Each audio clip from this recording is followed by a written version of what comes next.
난리라서 지금. 그쵸. 이스라엘과 이란 그리고 사실 미국 이렇게 뭐 3국의 전쟁인 거죠. 이걸 통칭해서 이란 전쟁이라고 부른다고 하면은 뭐 이란 전쟁 때문에 사실 뭐 모든 이슈가 지금 블랙홀이죠. 이란 전쟁 왜 발생했는지 좀 알고 계세요? 여러 가지 사실은 뭐 견해가 있죠. 이런 거 협상을 뭐 이제 형식적으로 진행한다고 했지만은 사실상은 트럼프 입장에서는 협상으로 이란과의 어떤 관계를 정리할 생각은 사실 그렇게 크게 없었을 것 같아요. 전쟁을 위한 빌드업에 더 가깝지 않았을까. 지금 이 전쟁을 통해서 미국이 얻을 게 뭐 무엇일까? 핵무기가 없는 이란. 글쎄요. 중동의 평화라든지 여러 가지 천연 자원과 관련해 가지고 상당히 뭐 미국 입장에서 부담스러울 수 있지만 그렇다고 해서 뭐 이렇게까지 사실 전쟁을 강행할 필요가 있을 것인가? 저는 사실 조금 이해 안 되는 지점들이 있거든요. 여러 가지 뭐 이유가 있겠지만은 협상 전문 변호사로 봤을 때는 지금 현재 트럼프 대통령이 지금 겪고 있는 상황들 그리고 그것들을 타개하기 위한 방법들 그런 관점에서 이번 전쟁을 좀 바라봐야 되지 않을까라는 생각이 조금 있어요. 트럼프 대통령이 지금 처한 상황이라는 게 무엇인가요? 이란의 핵무기를 가지는 것에 대해 가지고 뭐 제재를 한다든지 그것을 사실 어떤 예방적 조치를 한다라는 개념이 있을 수 있겠지만은 사실상 실리적인 측면에서 봤을 때는 내부의 결속을 단단하게 하기 위해서는 외부에 어떤 공동의 적을 두는 것이 가장 확실한 방법 중에 하나죠. 지금 중간 선거에서도 사실상 지금 이제 많이 밀리고 있다고 여러 가지 지금 데이터들이 나오고 있고 지지층이었던 보통 마가라고 그러잖아요. 마가층도 이번 앱스타인 사건으로 인해 가지고 상당히 좀 내부적으로 분열이 격화되고 있고 트럼프가 가지고 있는 원래 지지 세력이 거의 반토막이 날아갔다 이런 얘기도 지금 들리고 있는 상황이기 때문에 다시 중간 선거에서 이기고 남은 대통령 임기를 이어가기 위해서는 무언가 특단의 조치가 필요한 상황이라고 생각이 들어요. 미국이 여러 가지 이제 어떤 힘을 과시하면서 미국 우선주의가 어떻게 보면 좀 극대화되면서 동맹국들과의 관계도 다 불편해지고 있고 미국과 전 세계로 양분되는 어떤 분위기가 있단 말이에요. 우리나라 같은 경우에도 관세라든지 뭐 이런 부분들 포함해가지고 사실상 어떤 힘의 외교에 의해서 미국의 눈치를 보면서 또 미국의 어떤 요구를 사실 수용할 수밖에 없는 것들이 존재했단 말이에요. 그러니까는 이제 불만이 많죠.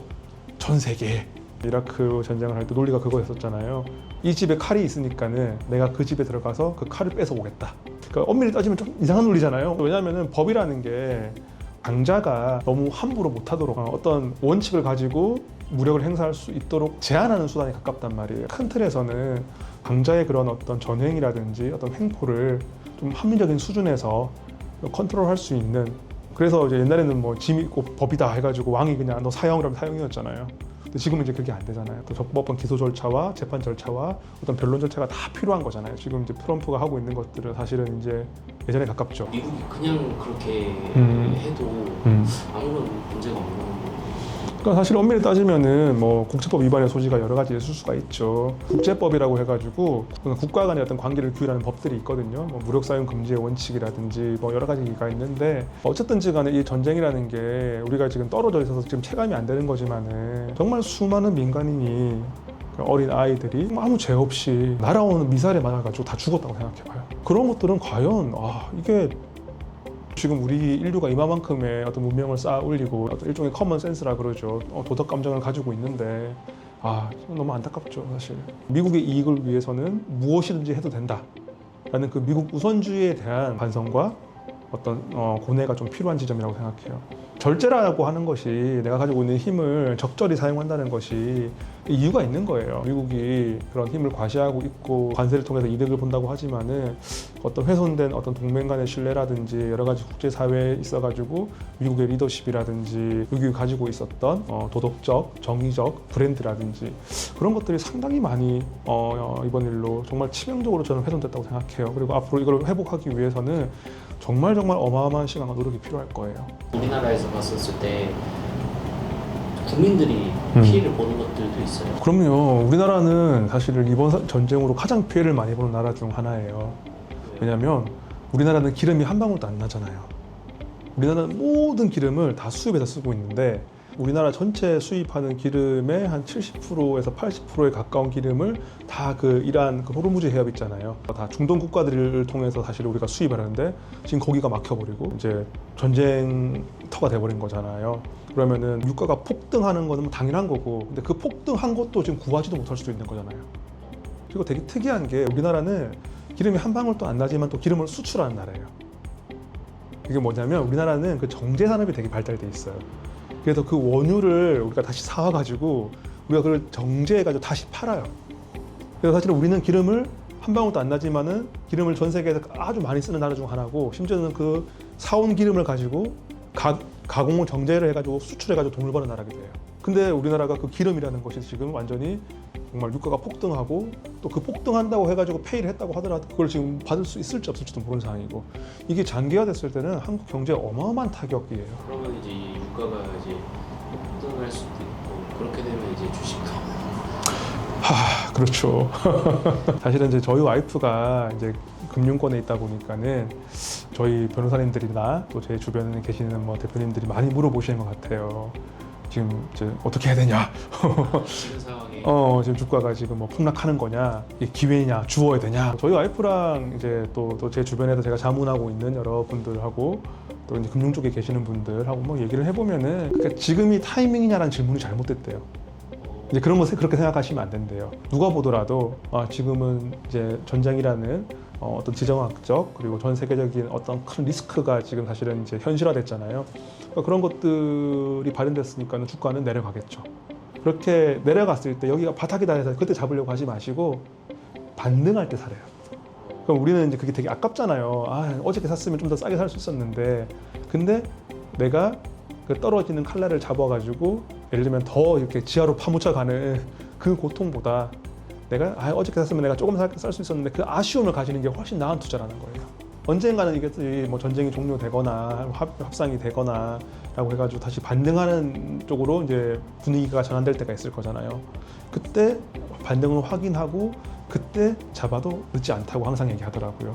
그래서 이렇게 소위 말하면은 이 뭐 바닥이나 발목에서 잡으려는 욕심만 버리고 대충 무릎 쪽에서만 잡아도 된다고 항상 얘기를 하더라고요. 금융 쪽에 계시는 분들은 사실 너무나 잘 알고 있는 얘기고 원칙 같은 얘기인데, 사실 그런 것들을 서로 리마인드 해주면서 지켜가는 게 어려운 거죠. 사회생활도 마찬가지고 어떤 일을 하는 방법도 마찬가지고 투자도 마찬가지고, 사실 그 기본적인 원리들은 다 알고 있는 것 같아요. 근데 그런 것들을 내가 지켜낼 수 있느냐, 먼저 떨어지지 먼저 올라가지 해가지고 매일매일 뭐 주식창 보고 있으면 사람 생업에 지장이 가잖아요. 그래서 저는 후배들이나 뭐 저희 변호사님들이나 또 여러 주변 대표님들이 물어보시면은 그냥 저는 S&P 500 하라고 해요. 그냥 조금 뭐 S&P 500 조금 떨어졌을 때 그때 좀 크게 들어가셔가지고 기다렸다 보면 결국은 그게 지금 이제 우리가 말하는 이제 은행 이자보다 이제 높으니까.